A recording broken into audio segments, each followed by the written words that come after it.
मैं लोगों को अपनी बातें समझा नहीं पाता हूँ। मैं बताना कुछ और चाहता हूँ और बोलता कुछ और हूँ। मार्गदर्शन करें। ये आपकी निजी समस्या है। इसमें ज्ञान मार्ग का कुछ कहना नहीं है, ना हमारे कार्यक्रम में इसके बारे में कुछ बताया गया है। अगर आप लोगों को कुछ नहीं बता पा रहे तो मौन रहना अच्छा है। अगर आप कुछ और बोल देते हैं तो मौन रहना अच्छा है। ये बौद्धिक समस्या है, इसको हम कहते हैं अभिव्यक्ति। जो आपके विचार है, जब तक आप बताने जाते हैं बुद्धि उसको कुछ और बना देती है, मुंह से कुछ और निकलता है। तो हाँ, बौद्धिक समस्या देखिए, ज्ञान मार्ग में ऐसा कोई इलाज नहीं है। जो भी निजी समस्याएं हैं या गुणों का अभाव है, जैसे अभिव्यक्ति गुण है साधक का, अगर उसका अभाव है तो वो मार्ग छोड़ के, साधना छोड़ के पहले वो गुण विकसित करना चाहिए। हमारी सत्संग में इसका कोई उपाय नहीं मिलेगा, क्योंकि ज्ञान मार्ग से संबंधित नहीं है। तो मैं भी कुछ नहीं बता पाऊंगा। मैं ऐसा तो नहीं कह सकता तुम अनुभव करता हो, ये हो वो हो, ये उपाय है। वो ऐसा हो नहीं सकता। देखिए, कोई उपाय नहीं है। तो जब तक आप में वो गुण नहीं आ जाता अच्छी तरह से अभिव्यक्त करना स्वयं को, तब तक मौन रहिए। किसी को कुछ समझाना ज़रूरी नहीं है। अगर बहुत ज़रूरी है तो वो समझ ही जाएगा, वो व्यवहारिकता में होगा। आप कर्मचारी है, आप किसी को बता रहे हैं कि देखिए ये काम मैंने ऐसा किया है, वो ऐसा किया है, अब वो व्यवहारिक बात है। या घर में कुछ बता रहे हैं कि ये सामान ख़त्म हो गया, किसी को ये ले आना बाज़ार से, तो वो व्यवहारिकता है। मुझे लगता है उतना तो समझ में आ ही जाता होगा लोगों को, जो आप बोलते हैं उतना काफ़ी है। हाँ, अगर जो आप रोज के जीवन में बोलते हैं वो भी किसी की समझ में नहीं आ रहा, या आप कुछ और बोल देते हैं, तो वो मनोविकार है। फिर उसका कोई इलाज नहीं है। अगर घर में चावल ख़त्म हो गए हैं, आप किसी को बोलते हैं, पत्नी को या भाई बहन को, कि बाज़ार जा रहे हो 1 किलो गेहूँ ले आना, अब अभी बड़ी समस्या है, क्योंकि मन में तो आपके चावल है। अब बताना चावल चाहते थे, बता दिया गेहूँ या कुछ और। 1 किलो सोना ले आना, आजकल सोने के भाव बहुत बढ़ गए हैं, काम आएगा। अब ये मनोविकार हो गया। अब ये गुण भी नहीं कहा जाए, गुणों का अभाव भी नहीं कहा जाएगा। तो मुझे उम्मीद है आपके जीवन में तो सब जो बताना चाहते हो बता देते होंगे, विकार तो नहीं होगा। हाँ, अगर आप किसी अज्ञानी को कोई ज्ञान मार्ग की बात बता रहे हैं, वो बताना संभव नहीं होगा, न उसकी समझ में आएगा, वो संभव नहीं होगा। आप अपने परिवारजनों को, पड़ोसियों को, रास्ता चलते लोगों को ज्ञान मार्ग की कोई बात बता रहे हैं, वो असंभव है बताना किसी को। वो क्या कहेंगे, तुम पागल हो गए हो, इतना ही कहेंगे वो, जो बिल्कुल सही है। कोई पागल ही होगा जो दूसरों को कोई बड़ी बड़ी दर्शन की, विज्ञान की बातें बता रहा होगा, कोई बड़ा पागल ही होगा। और हाँ, जिसको ज्ञान नहीं हुआ है वो किसी को सिखा भी नहीं पाएगा, किसी को बता भी नहीं पाएगा। कुछ बताने जाएगा, मुंह से कुछ और निकल जाएगा।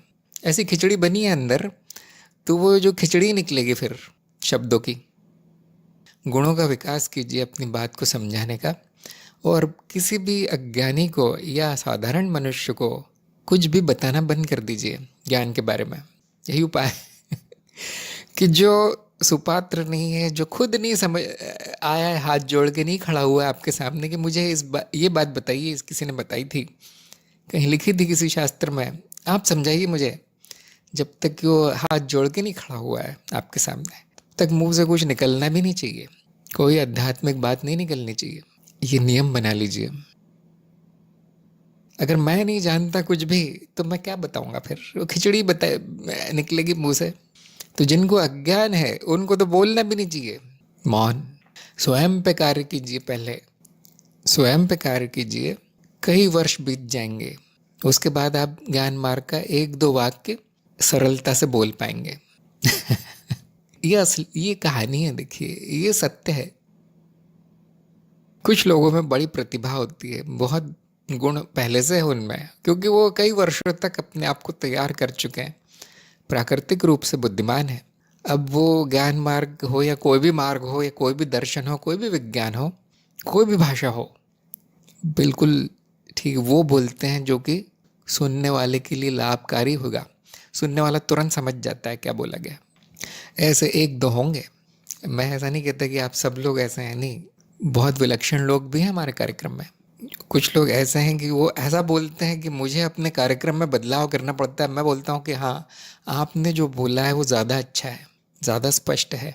मैं अपने को सुधार लेता हूँ कि हाँ, मैंने गलत बोला है, मैंने जो बोला है वो स्पष्ट नहीं है, मेरे मुंह से शब्दों की खिचड़ी निकली है, आपने सही बोला। इस प्रकार के विलक्षण लोग भी हैं हमारे कार्यक्रम में, लेकिन अधिकतर सीख रहे हैं। सीखने का प्रयास कीजिए। और हाँ, ज्ञान मार्ग में कोई उपाय नहीं है। ज्ञान मार्ग में कोई गुणों को कैसे बढ़ाना है कोई साधना नहीं बताएगी। यहाँ ये मान लिया जाता है कि सर्वगुण संपन्न है तभी तो सीखने आया होगा, उसकी छोटी सी परीक्षा ली जाती है। हमने हमने कैसे छाना है लोगों को, जब आप आवेदन करते हैं कार्यक्रम के लिए तो वहाँ पूछा जाता है कि आपको, आपकी भाषा सही है, शुद्ध है, आपको बोलना, अभिव्यक्ति कोई समस्या तो नहीं है, आप 2-3 घंटे बैठ के विचार करते हैं, सिर दर्द तो नहीं हो जाता। इस प्रकार के प्रश्न पूछे गए हैं। अधिकतर मैंने देखा है सब हाँ हाँ हाँ कर देते हैं, आगे आ जाते हैं कार्यक्रम में, जबकि वो यूं ही नहीं पूछा गया है। उसके पीछे कारण है। जिनमें ये गुण नहीं है उनको विफलता मिलती है। फिर भी आने दिया जाता है, क्योंकि वो जब वो सामने आता है, जब प्रवचन उपदेश आपके पाठ, तब समझ में आता है कि ना मुझे कुछ समझ में आ रहा है, ना जो मैं बोलता हूँ वो कुछ सही बोलता हूँ, तब समझ में आता है उसको। उससे पहले वो इसी भ्रम में रहता है कि मेरी भाषा भी अच्छी है, बिल्कुल अच्छी, बुद्धि भी बहुत अच्छी है। फिर जब सामने आता है तब समझ में आता है कि मुझ में गुणों की कमी है, और तब उसको गुण अपने विकसित करने का प्रयास करना चाहिए। अज्ञान का नाश आपका लक्ष्य है, लेकिन गुणों का विकास आपका उपलक्ष्य है। नहीं तो नहीं होगा ज्ञान।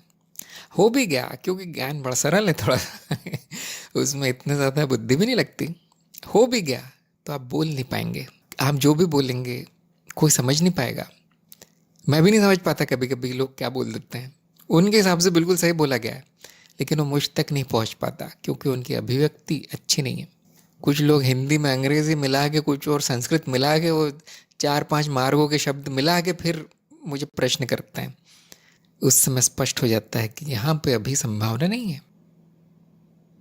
तो देखिए, आप भी अपने गुणों का विकास जारी रखिए, ज्ञान को याद रखिए, लेकिन वो इतनी बड़ी चीज़ नहीं है आपके लिए। आपकी जो समस्या है वो गुणों का विकास है। लेकिन सबको ये ध्यान रखना चाहिए कि परीक्षा हो जाने के बाद भी मनन जारी रखना है। अज्ञान बच जाएगा, बार बार आएगा, जैसे कि मैंने अभी बताया, बार बार आएगा, बुद्धि बार बार भरमाएगी, उसका यही काम है, क्योंकि वो अशुद्ध है। बचपन से समाज में रहने के कारण वो ऐसी हो गई है।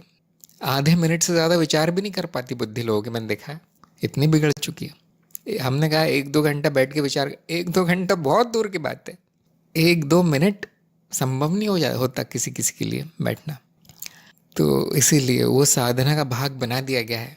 सुनते रहिए, उस पर मनन करते रहिए, वो फिर थोड़ा बहुत साक्षी भाव देखने को मिलेगा।